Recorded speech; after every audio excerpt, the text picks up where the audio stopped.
পাকিস্তানের খাইবার পাখতুনখোয়া প্রদেশে একটি ক্রিকেট মাঠে ম্যাচ চলাকালীন বোমা বিস্ফোরণের ঘটনা ঘটেছে। এতে অন্তত একজন নিহত ও কয়েকজন আহত হয়েছেন বলে খবর এসেছে আন্তর্জাতিক গণমাধ্যমে।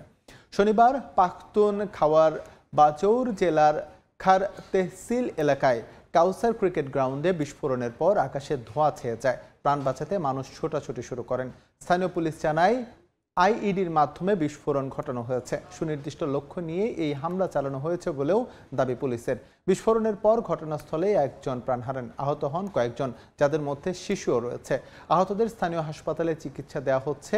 গত জুলাই থেকে খাইবার পাখতুনখাওয়ার বাজৌর জেলায় পাকিস্তানি সেনাবাহিনী সন্ত্রাস বিরোধী অভিযান শুরু করেছে। ধারণা করা হচ্ছে পাল্টা জবাব দিতেই জেলার বিভিন্ন জায়গায় হামলা চালাচ্ছে তেহরিকি তালেবান পাকিস্তান টিটিপি।